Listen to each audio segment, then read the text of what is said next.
Kami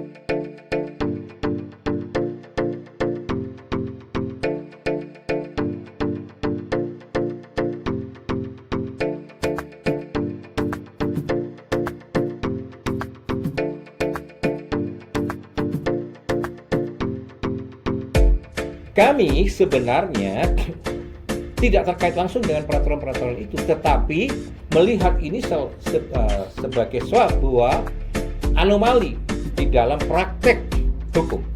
Karena kalau ini kita biarkan, nanti bukan hanya pembayar pajak yang dirugikan atau konsultan pajak yang dirugikan, melainkan sistem dan supremasi hukum itu sendiri yang akan hancur. Negara Indonesia ini negara hukum. Kekuasaan tertinggi atau panglima di negara ini itu adalah hukum, bukan pemerintah. Pemerintah pun harus taat pada hukum. Itu yang ingin kami lakukan. Maka dengan cara upaya hukum mengajukan uji material kepada Mahkamah Agung atas peraturan perundang-undangan tadi.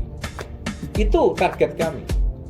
Tidak boleh ada produk peraturan perundang-undangan yang menyalahi sistem, baik dari menyalahi sistem yang ditentukan oleh undang-undang tentang pembentukan dan hierarki undang-undang, juga tidak boleh menyalahi doktrin ilmu hukum. Ditentukan harus dengan objek pajaknya itu adalah menggunakan harga indeks atau harga tertinggi itu dari indeks atau harga sesungguhnya. Pertanyaan saya, indeksnya itu indeksnya siapa? Harga sesungguhnya itu siapa yang menentukan harga sesungguhnya? Ini semua tidak ada hukumnya. Sementara di dalam bisnis, di dalam praktek bisnis, harga itu semuanya negotiable. Kesepakatan antara para pihak pembeli dan penjual. Dan pemerintah di dalam konteks ini tidak boleh mendikte mengikut masuk ke dalam domainnya orang bisnis. Pemerintah itu menyediakan kondisi bisnis yang baik, aturan main berbisnis yang baik, tapi tidak boleh menentukan ikut mendikte tentang harga dan sebagainya. Itu kan kesepakatan, kebebasan berkontrak di dalam hukum.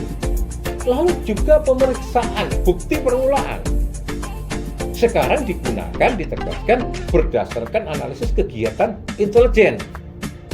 Padahal kegiatan intelijen itu membutuhkan verifikasi, klarifikasi, dan konfirmasi dulu sebelum bisa dipakai menjadi bahan penyelidikan.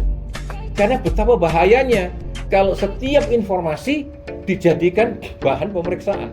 Dipanggil itu BP, periksa. Lah, itu kan masih intelijen. Informasi intelijen betapapun namanya A1 itu masih tertutup. Masih harus sekali lagi dilakukan 3 langkah ini. Verifikasi, klarifikasi, dan konfirmasi. Benar nggak peristiwa itu adalah peristiwa yang sesungguhnya merupakan tindak pidana pajak. Yang tadi sudah ada satu peraturan yang sudah pernah diuji materikan, tetapi diterbitkan kembali. Kami akan berkirim surat kepada Menteri Keuangan, kepada Presiden untuk membatalkan, mencabut, dan membatalkan peraturan perundang-undangan itu. Karena itu contoh yang pemerintah itu harus memberikan contoh yang baik untuk ketaatan kepada hukum, untuk kepatuhan. Jangan nanti mengkampanyekan kepatuhan, dia sendiri nggak patuh. Dan saya tidak tahu, karena ini peraturan semua adalah peraturan-peraturan perundang-undangan di bawah undang-undang. Tetapi ada satu tadi yang namanya peraturan pemerintah, bagaimanapun seharusnya Presiden tahu itu. Kenapa kok membiarkan itu?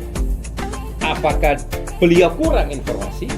Tidak diinformasikan tentang historical dari peraturan itu? Atau bagaimana?